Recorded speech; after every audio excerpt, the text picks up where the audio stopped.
So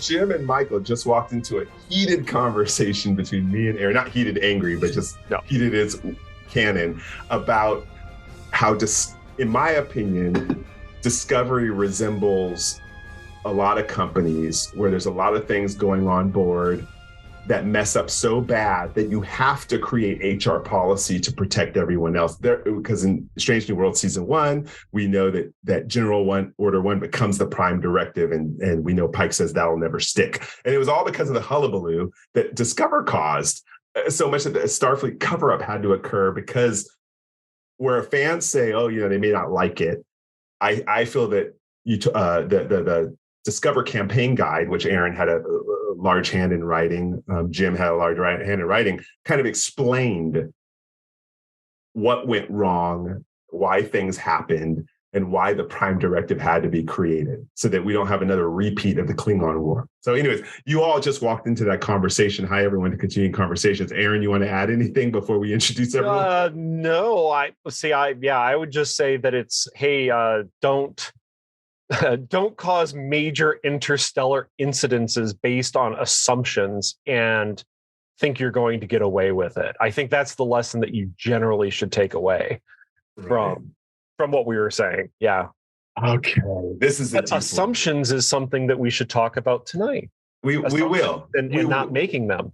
That's right. For instance, the assumption that doctors, when playing Star Trek Adventures RPG, can't have a vital role every single game. And that's what we're here actually for tonight. So I'm going to make the rounds. I'm Michael Dismuke, freelance writer for Star Trek Adventures RPG, in addition to being a blogger on Continuing Missions, the #1 fan site for Star Trek Adventures RPG. So happy to be. And my co-host is Jim Johnson. Why don't you introduce yourself, and we'll introduce everyone else in the go-round. Howdy. Jim Johnson. I'm the project manager and line editor for the Star Trek Adventures RPG, published by Modifius Entertainment, and happy to be co-host on this here show as well. And I'm joined tonight by two fabulous guests. I think we've had you both on the show before, so this is repeat offenders here. And I'm just going to go clockwise around my screen here. So, Michael, why don't you introduce yourself, sir? Sure. I am Michael Freeman, and I am STA super fan, and you might see me from various posts in the Facebook group, both in the GM section and in the general page. And happy to be back. Thank you so much. Yeah, absolutely. And are you sporting the lower decks sickbay background there? I am. I dig it. Perfectly, nicely thematic for our episode this evening. And Aaron, introduce yourself, please. I'm Aaron Pollyea. I'm one of the freelance writers for Star Trek Adventures. I also do a lot of stuff for Continuing Missions on the side. But yeah, you've seen my work before. Let's put it that way. Mm-hmm. You've been following the game for a little while. You've seen his name right there with mine for most of these books, pretty much from the very beginning, if I remember right. I think you were in the book too, right? Yeah. Yep. So it's been 6 years going on 7 now. So it's been a long, fun trip, and more to come, guaranteed.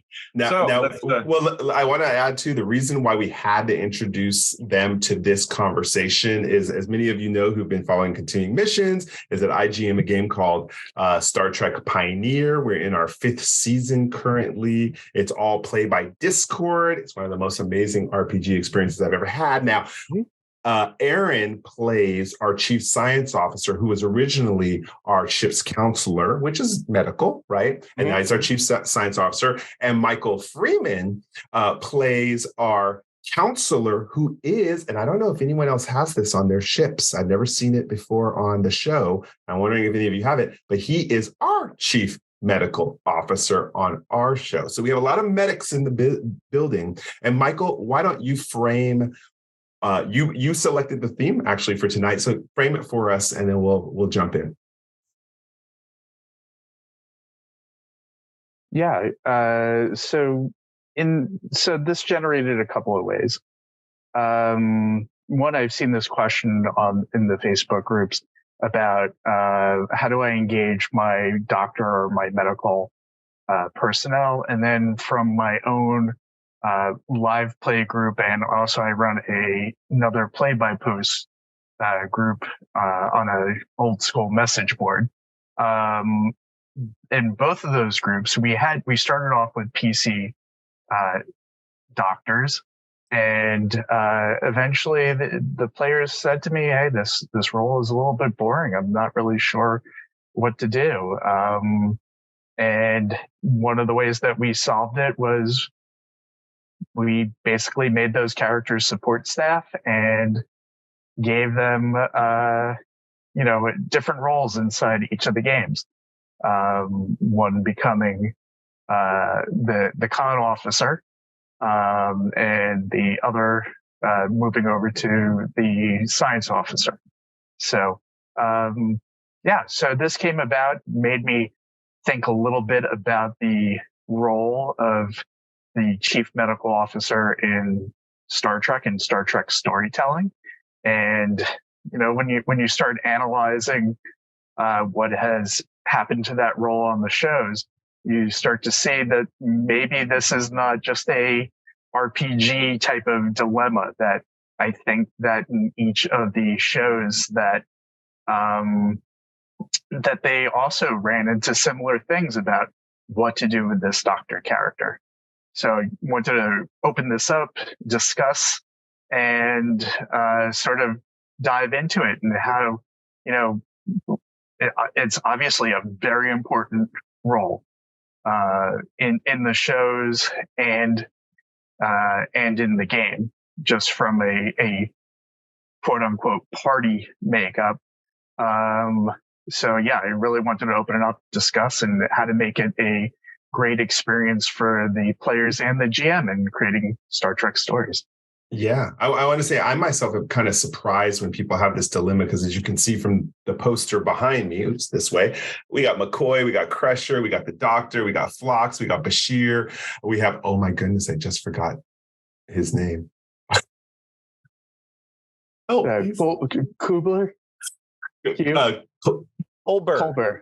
Culber. Thank you.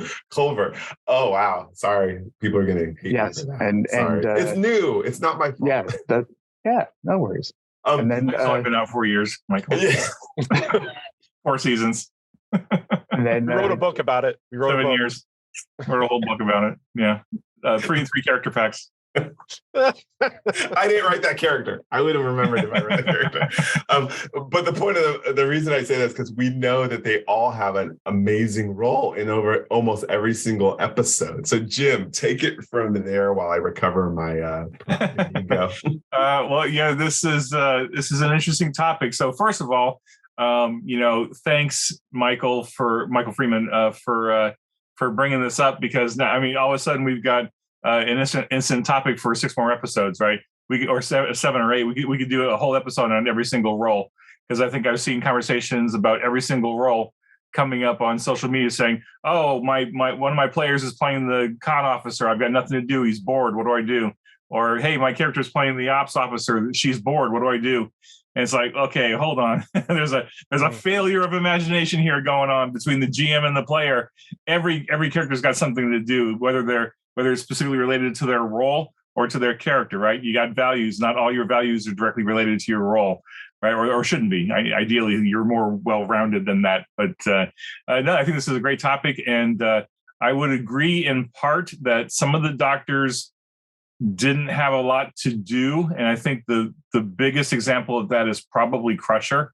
I think Next Gen really struggled to figure out what to do with Crusher and Troy on a regular basis. And they kind of got lost in the shuffle, kind of like how Uhura and Chekhov and Sulu to some extent kind of got lost on the original series. Like there was just too many characters, and they found the ones to gravitate toward and focus on, and kind of like and then there was everybody else, But that doesn't have to happen in an RPG, and it shouldn't happen in an RPG, because you're going to have half your players at the table get bored to tears, right? And that's no fun.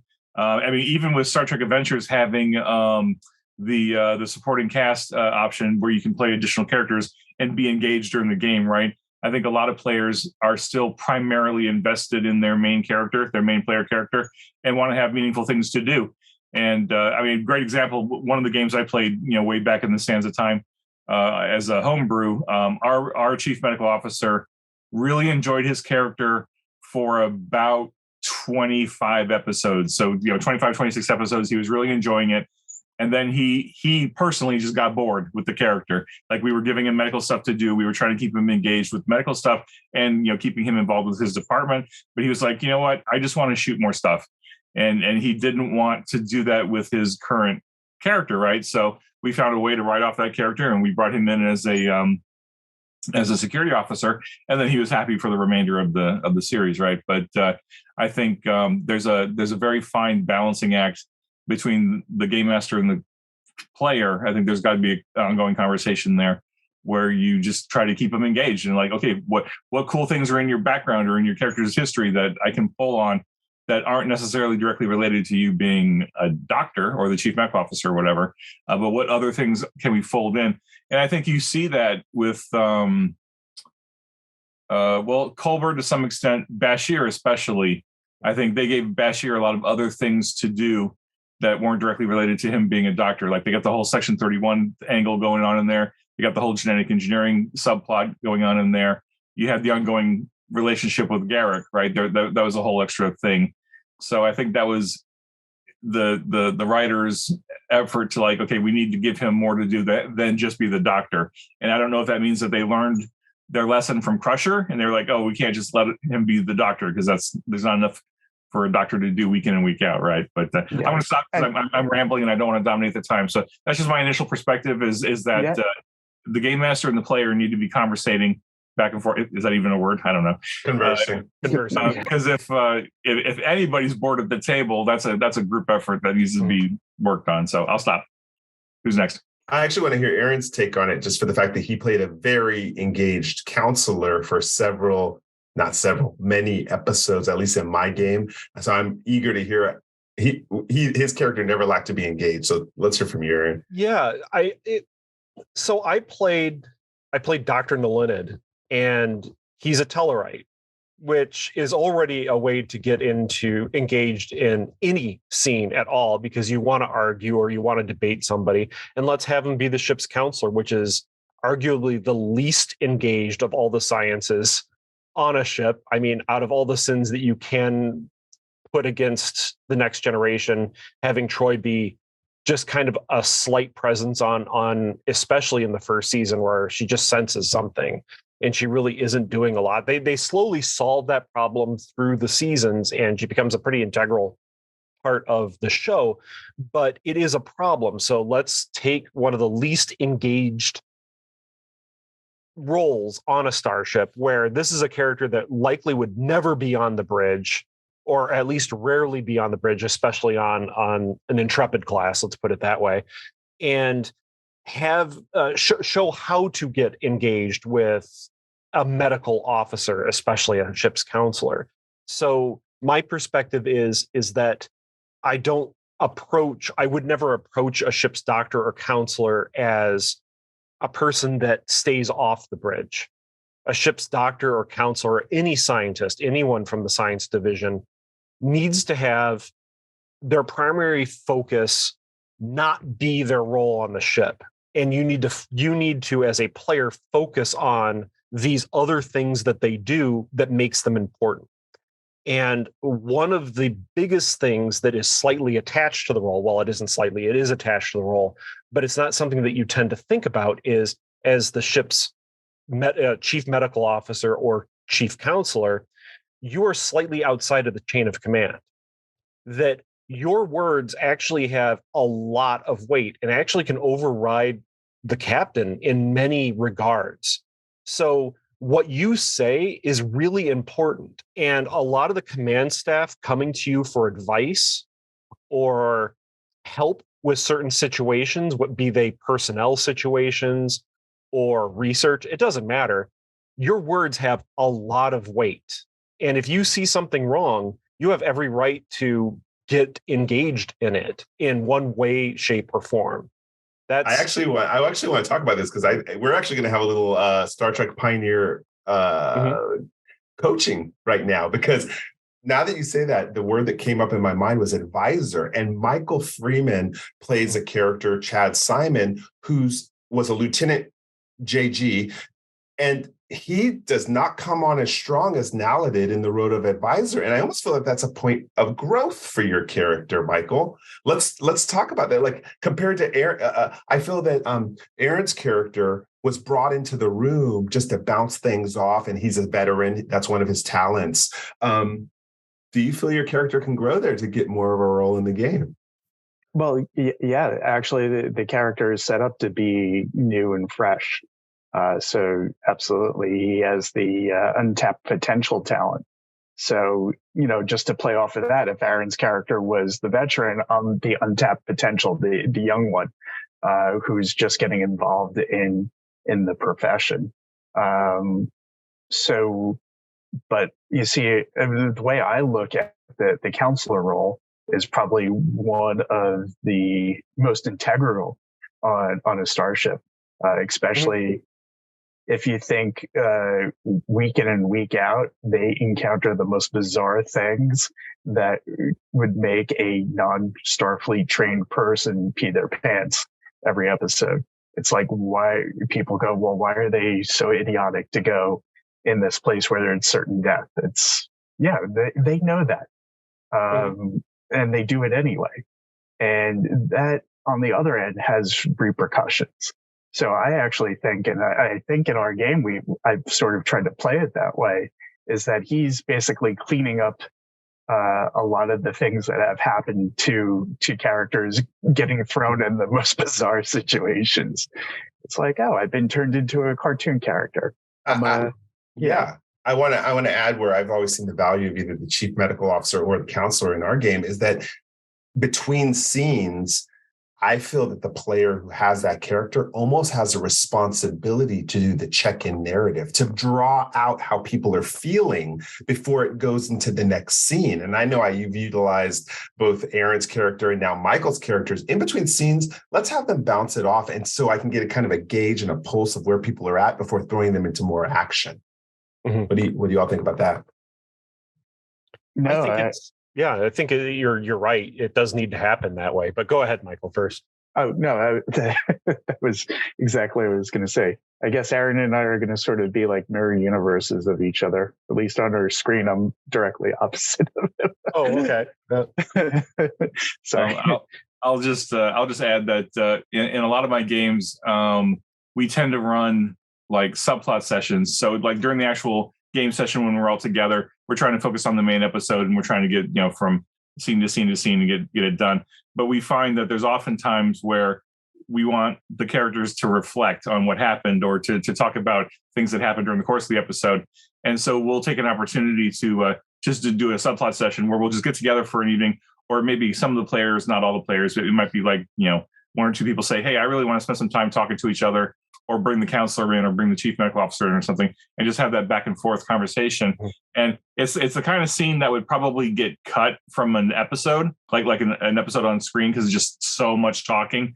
But it's like that's like the bread and butter for a good RPG session, is like you're really getting into the depth, into the weeds of these characters, and just like really getting into just digging down into their values and what makes them who they are. And like those have been the most valuable sessions for me as a game master, but also as a player, to get into it, to be able to say to another player, hey, I think we should do some sort of session like with the counselor or with the GM and just go do some back and forth for an hour or so, whether it's on like Discord, just doing text back and forth, or we're actually face to face in a room or on a screen or something. But I think I agree that the chief medical officer and or the counselor are always really good for facilitating that. And it also, it's nice too when you have a smaller crew. Sometimes somebody will double up and be the counselor. So it might be the first officer / counselor, or it might be the CMO / counselor. You can play with those roles a little bit and give people a little bit more variety. I think Culber's a good example, right? Culber's kind of become the counselor as well as a medical officer. I don't think he's actually the chief medical officer he's still, not even CMO. after 4 seasons, but he has kind of taken on the counselor role, which is really cool. Mm-hmm. Yeah. And Jim, that is great advice. The one point where I start brushing up is somebody who has run a good amount of published adventures is where does the role sort of fit in the published adventures, because most of the published adventures are not medical mysteries of the week. And it's, a game master trying to find that time. And sometimes if you're trying to follow the adventure as written, sometimes they don't allow for that. So I think, as and I'm running or have run a lot of the published adventures, that I think maybe that's where my players were sort of bumping up against. And the medical role is kind of like being a lifeguard. And again, if we think of it as, again, the typical D&D party, right? And I'm just using that as a frame of reference, is that you, as the medical person, you're basically sitting there like a lifeguard waiting for something to happen. Something may not happen. And that's where I think the disengagement happens, where you're waiting for your medical role expertise to play in. Mm-hmm. And I think we're starting to get there, in that, that it's really, yes, your role may be medical, but what you should concentrate on is something entirely different as far as how you participate in a regular adventure. I guess regular, I'm using. Can I say that I think that's really good advice for any character in any role, though. Mm-hmm. Yeah. Like don't be the con officer. Be, hey, I'm so and so, and I have a really deep interest in Vulcan history, or Bajoran religion, or whatever. And yeah, sure, I'm the con officer. I'm the guy that punches the buttons and makes the ship go. But that's not who I am as a character. Like, who I am as a character is all these different interests and passions, and I can fit those into any specific adventure. I want to. Yeah. Oh, go ahead. No. Go ahead. Finish your thought. No, I think that's how to really bring in your any science division character. When, hey, I'm astrocartography guy, but why am I outside of the astrocartography lab? Well, it's because you have all of these interests, and those interests, those focuses, will be the things to really get you involved in any single mission, adventure, etc.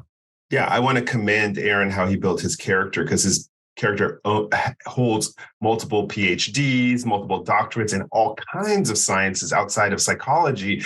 And so when the need came up for an expert, being Tellarite, he gets right in there and starts spouting out stuff about atmospheric sciences, and it allowed me, his character had such a depth that allowed me to explore that. In the case of Michael's character, I've been exploring the fact that the person is a master with security encryption, and I'm like, what made this counselor? There's a backstory there which I want to explore. What made this counselor such a master of encryption? And honestly, Michael, I think the game we're playing right now, you could actually really bring that to the forefront. I've been wanting to nudge you about that.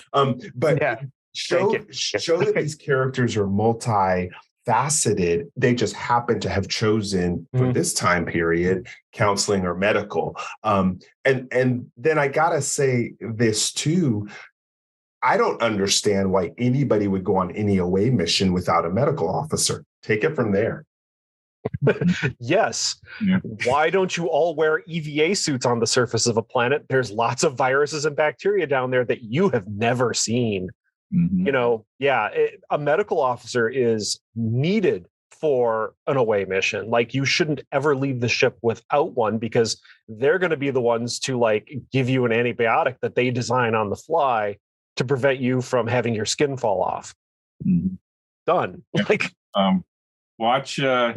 Watch a whole bunch of episodes of the original series and see how often McCoy went down with them on a landing party or on a shuttle or whatever. Like, even if the episode had jack squat to do with medical stuff, he was still there. He still found a way to get himself on the bridge, to get himself involved in the landing party, whatever. Now, I mean, of course, we can look at that and say, well, of course, because they had to pay DeForest Kelley a lot of money to get his name in the top billing. And of course, we're going to use him because he's one of the leads. But that aside, right, that they still found things for that character to do that didn't necessarily have anything to do with his job.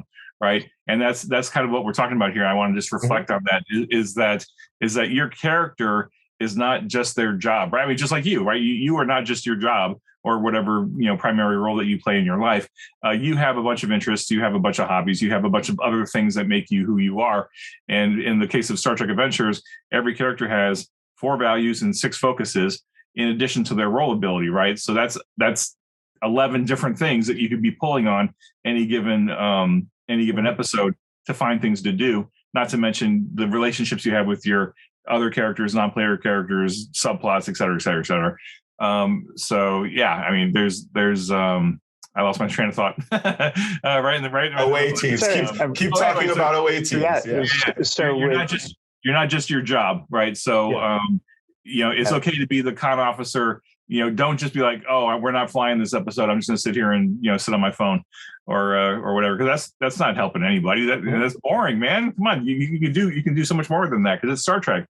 Like, and that might be something that people in this day and age, even this day and age, might have some trouble grokking. Is that like the average person we see on Star Trek, like in a largely mindless society, like they can do whatever they want. And like a lot of these characters are hungry to learn and hungry to get knowledge. And a lot of them have multiple degrees, multiple PhDs, multiple venues of study and learning. And then like, even with the longer lifespans, right, they're probably doing 2 and 3 careers before they're ready to retire. Like they may do several trips through Starfleet, or they may do a whole career for 30 years and then join Starfleet as a veteran and have that whole body of expertise and back history. Like, Tuvok is a good example. He's been around for a long, long time, then left Starfleet and then eventually came back. So there's all kinds of potential there for subplots and plot hooks and just ways to get involved that might have nothing to do with what role you decided to pick for that character. Yeah. That's great. But going back to the actual shows, I'm just thinking about what happened to the holographic doctor, the EMH. They stuck him in sickbay, right? And he couldn't leave, and he couldn't get to the bridge. They had to give Kes something to do. I'm just showing the problems with the medical role, where Kes was supposed to be the away team doctor and the holographic doctor until he gets the mobile emitter.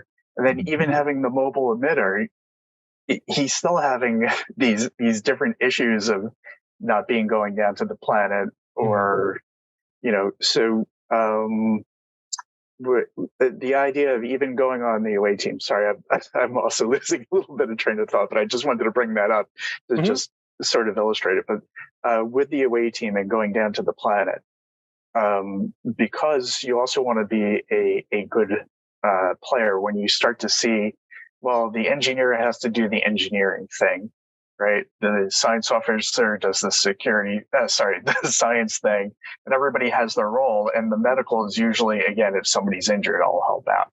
Now, where I will counter that, and again, what makes the mechanics of STA amazing to reinforce the story, is helping is not a wasted turn in Star Trek Adventures. Just because the engineer is engineering, right? You as the doctor could help out with that, being a high reason character if you set it up that way. And I think that is also the important thing to remember, that when you're trying to engage with the game and the system, that helping is not a wasted turn.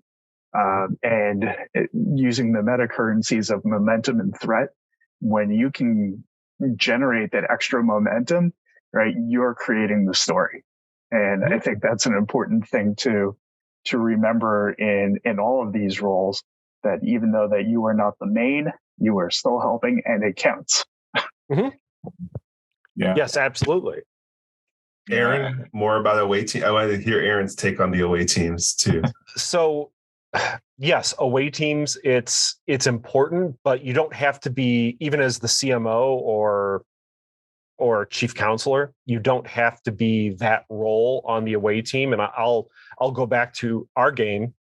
The first episode that I played my counselor on, my Tellarite counselor, he went off on an away mission to a planet that had dinosaurs and was the mentor for new ensigns to like, okay, here's how away missions work. These are the protocols that we go through, et cetera, et cetera. And there was an adventure that was to be had. And yes, shenanigans occurred, but they were memorable shenanigans. And then that introduced the counselor to these new recruits, basically, and got him engaged with them more, because now there was this funny story that they could tell and complain about later on, because of course Tellarites complain. So for those of you who are wondering, a dinosaur urinated all over the runabout. Yes, and for the rest of the season, Nalinid would always put on gloves before touching any of the controls in the runabout, and made a point of it. And then when that runabout crashed, the next season he complained because that was his piss-stained runabout, and he didn't want to have it go away. So he'd spent all the time down in the shuttle bay helping rebuild it. Even though he wasn't an engineer, he was going to help rebuild that thing because it had sentimental value. But yeah, you can have all these different weird things to do. It's not that doesn't have anything to do with a science or medicine or therapy. You can be a mentor. You can have these adventures, explore the parts of your character that aren't your role. And I will also say that at least on Discord games, the one idea that Michael, you put out that's been there since basically the first time I played, are the little character logs that we're allowed to do. Now, of course, I kind of abuse the character logs by writing short stories. It's created its own novel. So we have a whole up, and it comes out of the Klingon core rulebook. Let's be clear that I saw that in the Klingon core rulebook about people getting milestones based off writing character logs. So take it from there. Not that I actually take milestones from that. I just use it to write deleted scenes or special features on the discs that are released for the DVD discs.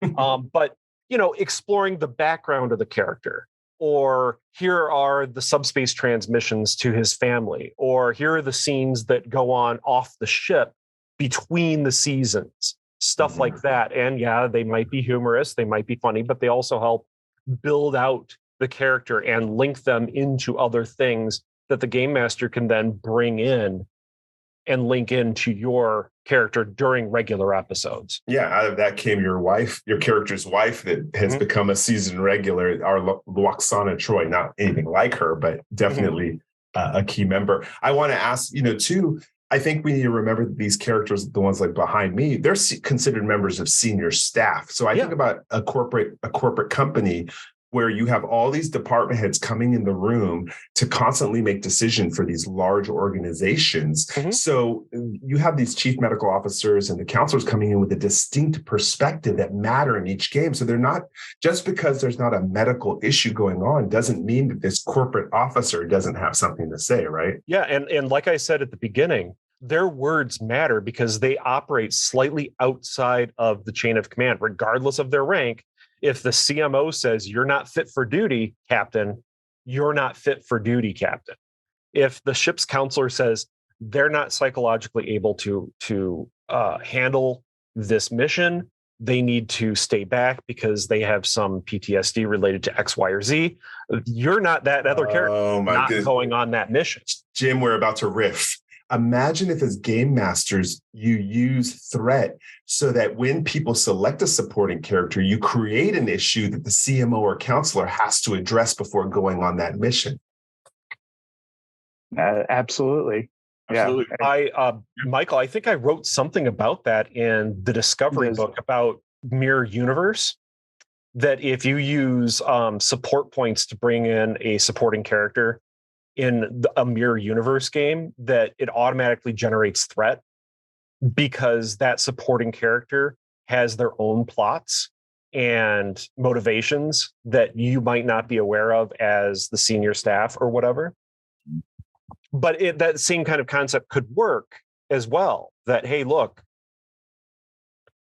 you have to, let's deal with other people's problems that they might not have resolved. You're all going to regret having mentioned this. I'm the GM, so now I'm like, oh Lord, this is going to be sweet. It might not be threat, but it might be like a complication that needs to be resolved sometime during the episode. Yeah. Well, the other thing that I'm always a big fan of is creating traits on a character.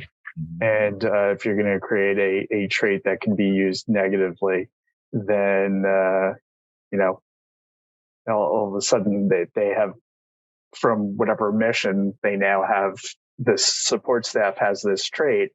And as we know, traits can be used positively and negatively depending on the situation.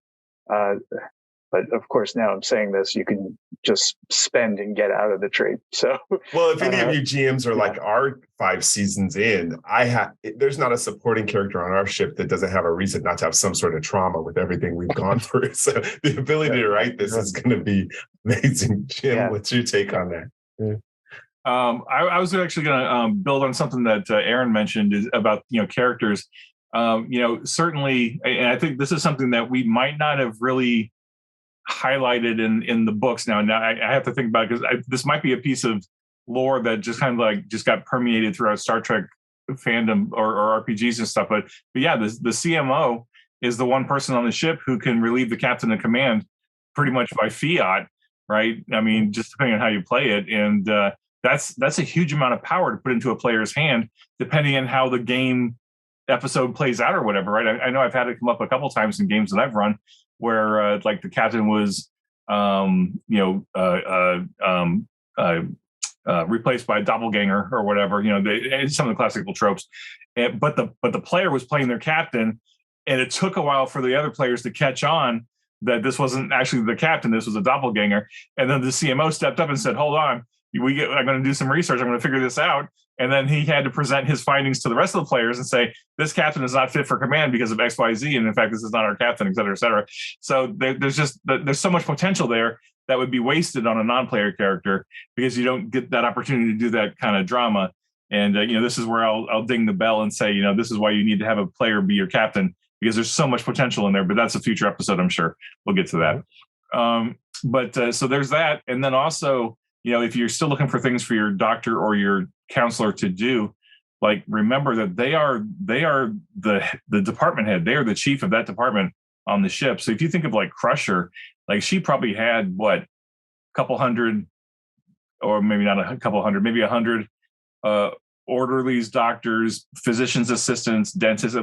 She had a whole staff responsible for on that ship. And just that bureaucracy, that management of that thing is a full-time job in and of itself, in addition to all the shenanigans she got up to on every given episode where she was hitting somebody with a hyperspray or fixing O'Brien's shoulder or whatever. But or being a spy or dancing. Yeah, exactly.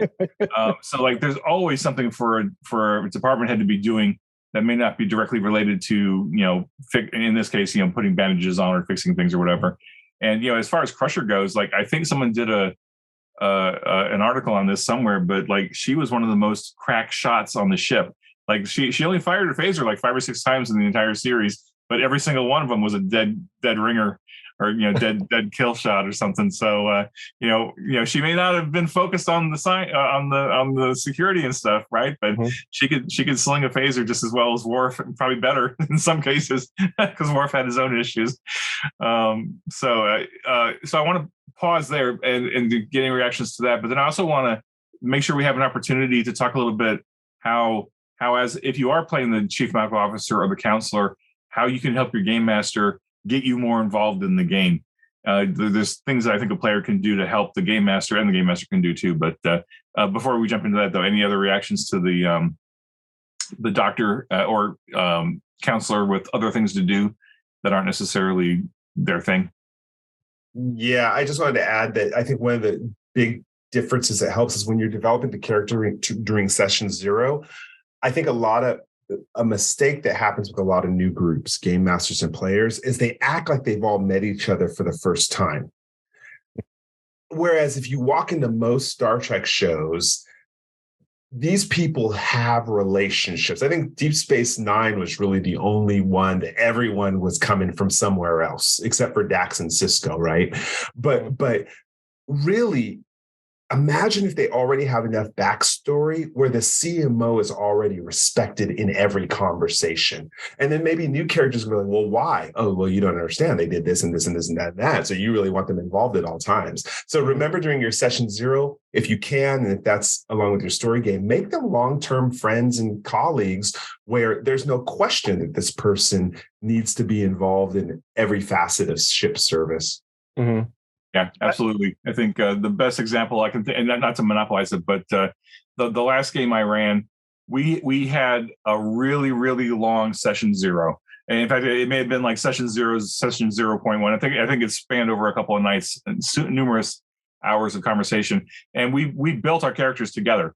I was the game master, so I built some NPCs along with the 4-player characters, right? So we spent a lot of time, and it was really interesting where all 4-player characters were super, super intentional about making connections to the chief medical officer. Like whether they had some sort of medical thing that was going on in their backstory, that they knew the doctor for a long time and just kind of had that thing to deal with, or like the doctor was the captain's kind of like confidant and advisor kind of thing. But it was really interesting to see that everybody had a really deep connection to the doctor, where the doctor was so well developed coming out of that session 0.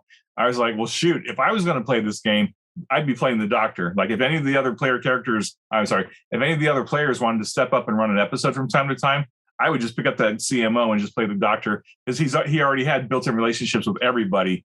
And that just made things so much easier to make that character alive and interesting at the table. And it gave him so much more to do than just be the doctor, right? Because he had all these different things to touch on any given episode. So I really enjoyed how the players really just kind of stepped up and said, you know what, I want to be intentional, not just about making connections with the other players and their characters, but also that chief medical officer, especially. So as a player, encourage your game master, run a really deep session 0. And then game masters, like, really encourage your players, get into it, spend some time and be intentional about building that game. I think this is different. Star Trek Adventures is a little different than a lot of RPGs, where it's not so much you create a character and then just show up, right? You can do that with a lot of games, and that's fine, because that niche protection thing is really important to a lot of games and game systems. I think Star Trek is kind of a different beast, where you really need that teamwork and that team dynamic and that relationship between different characters. And I think really that all happens at session 0. I was going to add to that as well, that if you are doing a session 0, especially with a chief medical officer or a ship's counselor, that if you are in that position, that character would likely have been in Starfleet for at least quite a while, because they have to not only have all the kind of training that a regular doctor, like let's say 21st century American doctor or British doctor today would have, so like 8 years of medical school plus residency, you're also going to have to do training with Starfleet Command. You're also going to have to do training with other species medical procedures and all of that. So that's a long period of time where your character is going to have the ability to meet other characters or get to know other characters in their past with some kind of interesting thing that they've done.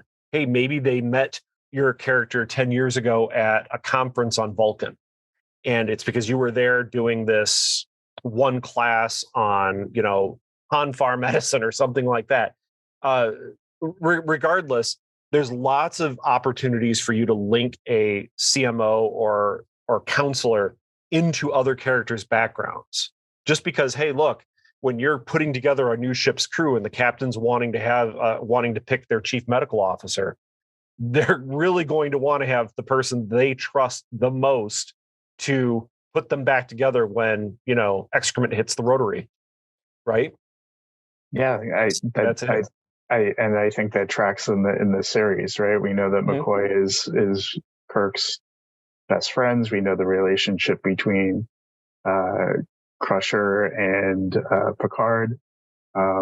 So, and if we go down the line, that I think that tracks, except for the EMH.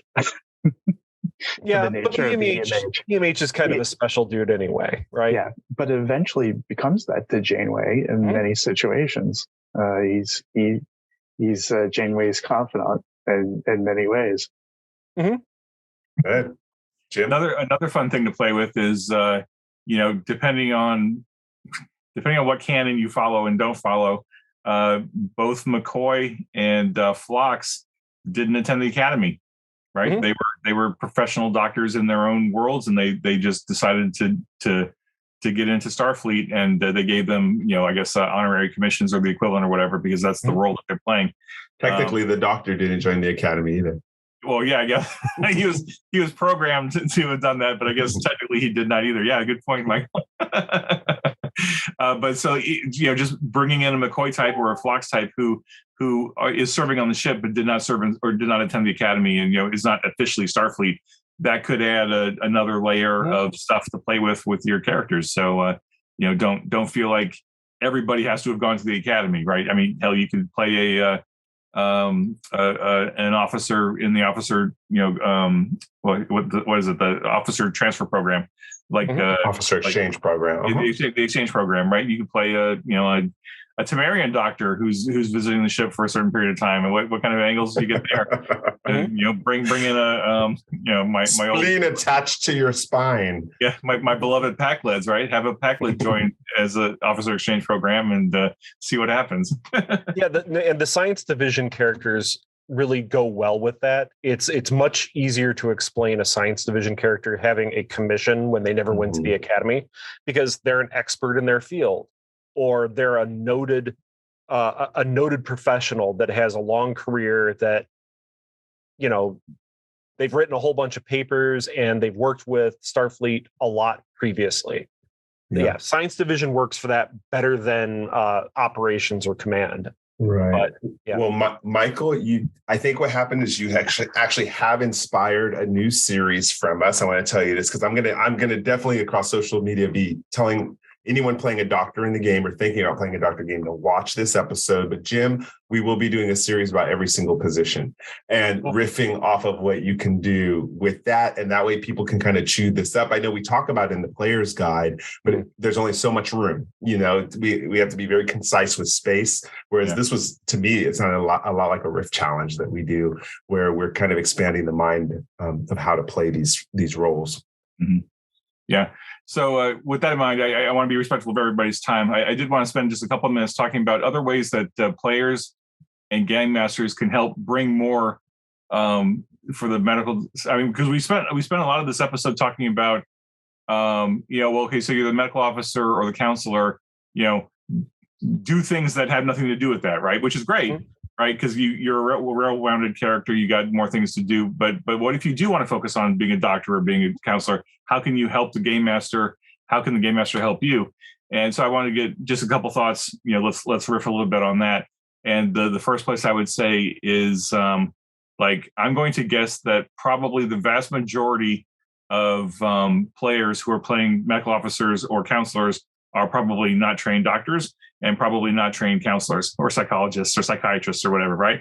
So this is an opportunity for you to hit the old books or to hit the internet or whatever, do some research and bring that research to the table, whether part of your character is part of your character voice, or give an info dump to your game master and say, here's a couple of cool topics that I think would be interesting to explore in the game. Let's find a way to fold it in. And just one example I will give way back in the before times, before I guess Last Unicorn Games was the one that was out. When the Star Trek Encyclopedia came out, the second version, the hardcover, not the softback that came out the first time around, but the blue hardcover, when that came out, I was playing the chief medical officer in my game at the time, and I took it upon myself to do the research project. I took that encyclopedia and I went through it page by page. And I transcribed everything that was medically relevant, like any medicine that came up, any medical procedure that came up, any weird virus or flu or thing. Like I pulled out, I don't know, probably 30 pages worth of stuff out of that encyclopedia. and I made a little, dot matrix hand printed booklet, and I brought that to the table with me. And I said, okay, Game Master, here's all the cool medical stuff that is in that encyclopedia that, as far as we know, is canon. Let's find interesting ways to fold it in. So basically it served as a medical technobabble journal for me, because I could start spouting off like, here's, you got radiation poisoning. Oh, flip. I can use this medicine or that medicine or whatever. And it added to my character because I was actually being able to sound more like a doctor. But it also gave the other players and the game master a tool that they could use to try to add a little bit more, medical stuff into the game. So, I know in general players are allergic to research and to bringing more stuff to the game, right? Depending on who your players are. But be willing to put a little bit of work in and add that depth to your character, and then help your game master with this cool stuff too, and give them opportunities to help you shine during your spotlight moments. So that's my piece. What are your ideas? So I'm going to build on that. So just going back to the game mechanics of the character, I don't think we're not saying don't make medical your top stats, because you still have to fill out that role, right? You still want to be competent, and people rely on you for that in-game mechanically, whether or not you actually know that or not. But it's all the other things. And I think that the stat spread in STA allows you to be super competent still at those other things. And as far as doing the research, in my many things, I've also been a CPR first aid instructor, so I can sometimes at least fake, the sound of medical advice for basic things.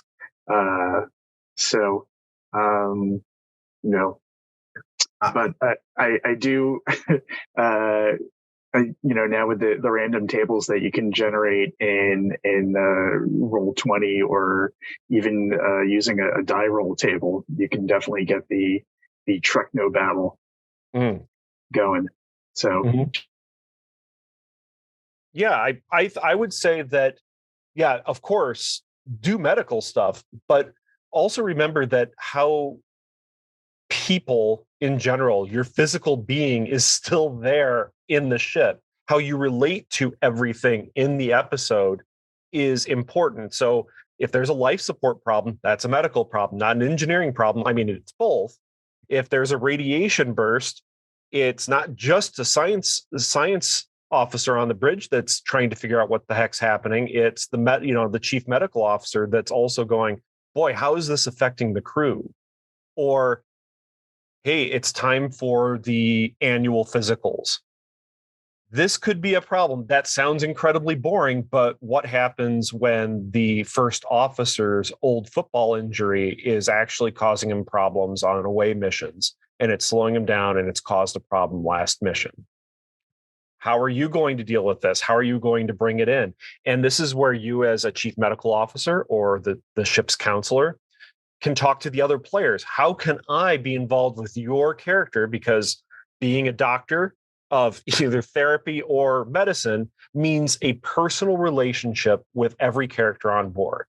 You have this link that is, it's confidential, but you also have to have the good of the ship in mind. So, hey, look, let's do something. Let's make a scene. Let's figure something out to create a little bit of a story. We don't want to limit either one of our characters, but let's generate story and see if we can then talk to the game master and link it into the episode that's coming up. Yeah, I'm going to even push both game masters and people playing science or medical officers even further. I have a branch of science I love to read up about. It's called biomimetics. And what that is, it's scientists who look at nature and reverse engineer nature in order to solve technical problems or to create inventions that emulate nature, like those who study how a bird flies to create more efficient planes. So to me, a chief medical officer, even a chief science officer, biomimetics should be the whole different way they look at the universe. So in our game, I created a sector of space called the Mole, which was basically a giant brain. It was an entity that had grown and entities that had grown to such expansive nature due to two galaxies crashing into each other, that the more you understand how brains work, the more you can navigate the Mole. And I really enjoyed watching my characters here use that and bring in neurology in order to solve physical problems. So as a chief medical officer, look at these technical problems or battle engagements from a psychological point of view or from a biomimetic point of view. Like maybe we can apply what I know about the earwig. Aaron Pollyea wrote something about this cross of a sow bug. I think that's what we call them.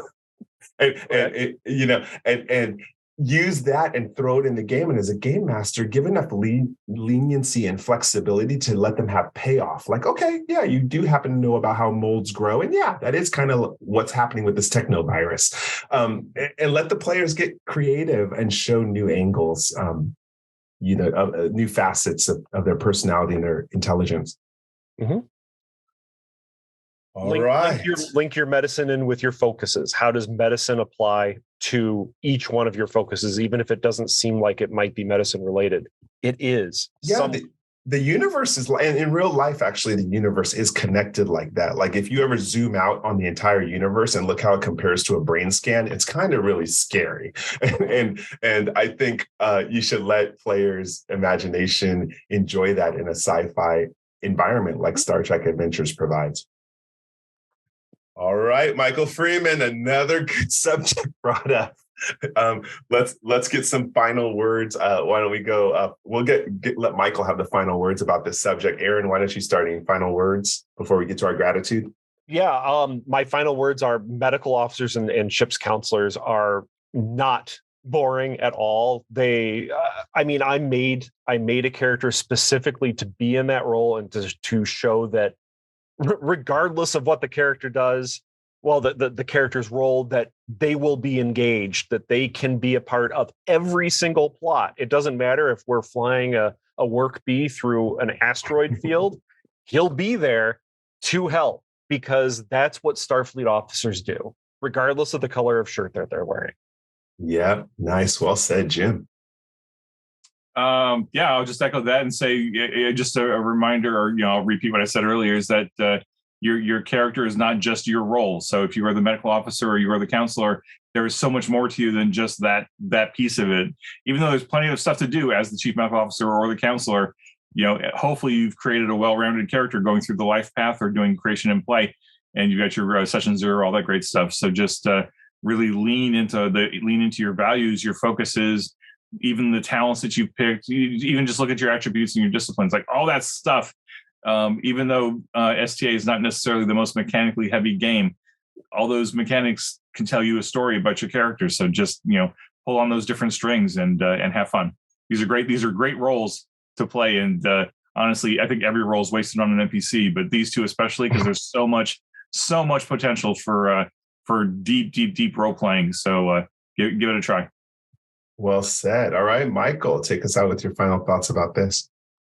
Yeah, well, like I said, I game mastered, two separate games where, the medical character became disengaged, and when I joined your game, I specifically wanted that role to explore more. So I think that given this conversation, that I'm getting more ideas how to bring that about as a game master, and things to encourage if a player in either of those groups do want to come in with that role, and how to sort of correct that problem, and how to make it more engaging. Wonderful. Well, like I said, I'm blessed because I've never felt like both of you who've been in a medical role in my show have ever been bored. And you've always contributed, and I have to build the game for the challenges you present me. Yes, I never know what you're going to throw at me. All right. Well, awesome. Let's go ahead and get to gratitude then. Let's start at the top. Aaron, any shout outs you want to give before we close today's continuing conversation out? I just want to shout out to the fans. Honestly, I'm constantly feeling blessed by going online and seeing the love that everyone's showing for the game. And boy, that gives me a lot of the feels. So thanks, everybody. Agreed. Michael Freeman, you want to do a shout out? Yeah, sure. Well, I mean, this may sound very strange, but I'll give you guys a shout out since I'm a super fan. And you guys are doing the work. So thank you so much. And I will also give, since we traditionally have shouted out game stores. So I'll give a shout out to Flying Colors. Joe Field, he runs a great store out in your neck of the woods, Michael. So, Joe, if by any chance you're listening to this, thumbs up. Send him the link and he will. That's all. You know, we stream on Spotify. I learned the other day. I had Pandora for so long that I didn't want to switch all my 2,000 songs over, but I found an app that switches it all over for $10. So I'm on Spotify now, and I found Continuing Conversations on there, which made me really happy. So you could always send him a Spotify link if you need to, Michael. I'm going to give a cool shout out today. Recently, everyone who's into Star Trek, never say everyone. Many people who are into Star Trek Adventures know who Eric Campbell is. And Eric Campbell used to be with Geeks and Sundry, did Clear Skies. And I think one of the number one streamers for Star Trek Adventures into it, in addition to a bunch of other games. He has a show that runs, it's called Monday Morning Coffee. And I found out about it. So I joined it and I go on there, and sometimes he's talking about Star Trek Adventures. Sometimes he's talking about anything else. Sometimes he's playing games, like they played Oregon Trail live, which I thought was so cool. But what I thought was really cool is one of the things he does, and why I'm giving him a shout out, is because he goes to Drive-Thru RPG and he shops and he kind of shows what he's picking, and he reads through different people. And I just think that's so cool with a creator. Like, we know he's an awesome creator, him and so many of his other contemporaries. It's when they support other people. They're not just so centric on one thing. I admit I'm centric on one thing because of time limitation oftentimes, but I just got to give a shout out to Eric and let everyone know that it's called Monday Morning Coffee. It's on Twitch. It's a streaming talk show and podcast. And so if you have a chance to listen in and sign up, it'll notify you when the show's going live. And he talks to people in the chat too. So it's a good chance to give questions and just show some love to all those creators out there that I don't think always get the attention. So thank you, Eric, for keeping that alive for us. Jim, you want to take us out? Sure thing. So to keep it on theme for our discussion this evening, I want to send out a heartfelt thank you to all the doctors, all the physicians, all the physicians' assistants, therapists, physical therapists. I mean, just down the line, all the people who are out there devoting their life to helping other people feel better or to recover from whatever anomalies or medical conditions we may have. Thank you for all you do, especially the last couple of years. You've been on the front lines of this pandemic and getting a lot of hate on one side and a lot of love on another side. It's just all that stuff. Thank you for thank you for all you do. We can't possibly thank you enough for all the sacrifices that you made throughout your career and your life. So thank you so much for all that. And then echoing Michael, on the reverse, thank you to the fans. Actually, echoing Aaron. This game wouldn't be here without you all. We wouldn't be going into year 7 without you all. I am daily overwhelmed by how supportive the fans are of each other. There are plenty of times where I'm on Discord or the subreddit or whatever, and somebody will post a question, and I'll be starting it's time to start answering this question, and a whole bunch of fans will have already responded to it, and I can go, oh, I don't have to worry about it. It's been done. It's been taken care of. The fans are taking care of themselves, and I can't imagine a more clear example of how healthy this game is that the fans are helping each other. They don't need me. They don't need Nathan. They don't need Aaron or Michael. They don't need us to explain stuff in the books. They're figuring it out on their own, which is exactly what we wanted to do. We're throwing tools at you. You're figuring out how to use the tools. You're talking to each other about how to use the tools. We can just focus on making the next cool stuff. So that's a win here. So thank you for all that.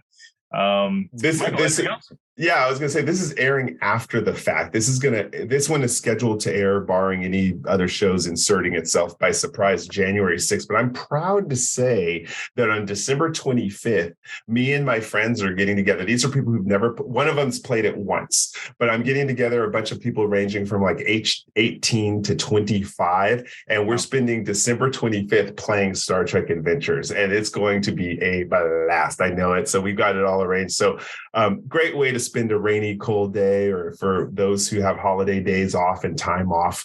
I'm trying to introduce a new generation to this, and I'll admit I'm trying to introduce a younger BIPOC generation to Star Trek Adventures to keep it alive, because the shows are targeting that now. And I know for a fact that when I played this with my nieces, nephews, and young friends, they ask for more. And so I'm taking that ownership of that to create the next generation. So I hope we all can do that next year. Help us create a new generation of Star Trek Adventure RPG lovers. Absolutely. All right. With that said, IDIC. Until next time, the conversation Good luck and prosper. Be safe. Be well. See you all next time. Happy New Year.